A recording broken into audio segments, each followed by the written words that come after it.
أعوذ بالله من الشيطان الرجيم بسم الله الرحمن الرحيم الحمد لله رب العالمين والعاقبة للمتقين والجنة للموحدين والنار للملحدين ولا عدوان إلا على الظالمين ولا إله إلا الله أحسن الخالقين والصلاة على خير خلقه محمد وعترته الطاهرين أما بعد بسم الله الرحمن الرحيم إنما وليكم الله ورسوله والذين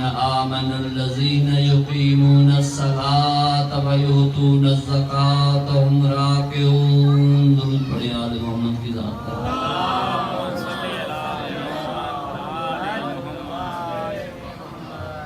سبھی محمد آل محمد کی ذات پہ درود پڑھیں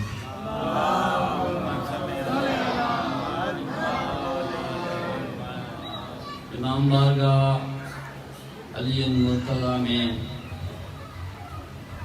عشرہ محرم الحرام عنوان ولایت علی ولایت اللہ پہ آج میری یہ 5ویں مجلس ہے اور اس عنوان پہ جتنا مجھ سے ہو سکتا ہے میں آپ کے سامنے قرآن و اہل بیت سے جو حکم خدا بندی ہے وہ بیان کر رہا ہوں۔ تو جہاں ہم نے بات کل چھوڑی تھی وہیں سے شروع کر رہے ہیں۔ ایک بات واضح ہے کہ اللہ نے قرآن میں یہ واضح کر دیا ہے علی کی ولایت اللہ کی ولایت ہے اور اس کے مقابل میں جو بھی اپنی حاکمیت قائم کرے گا وہ اللہ کی حاکمیت نہیں ہوگی، وہ شیطان کی حاکمیت ہے۔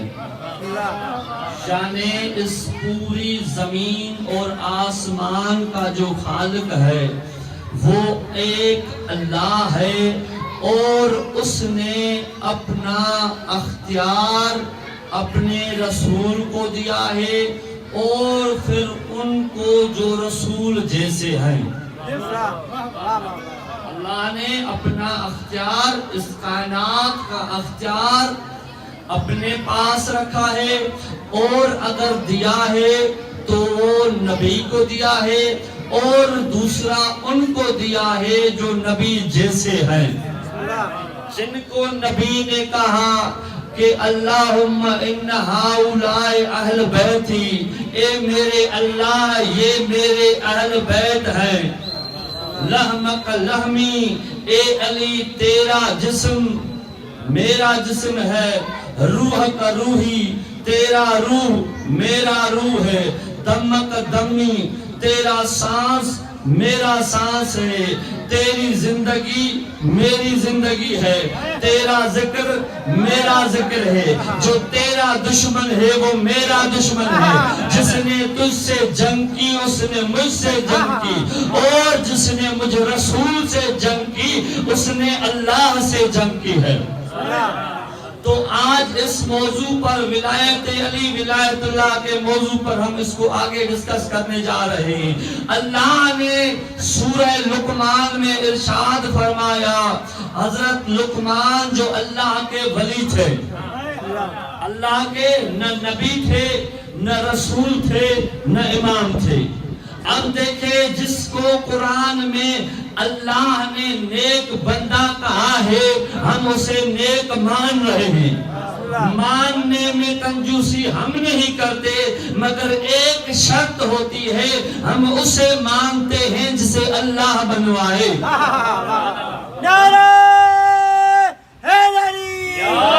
ہم اسے مانتے ہیں جسے اللہ بنوائے۔ دیکھیں کعبۃ اللہ میں ایک پتھر ہے،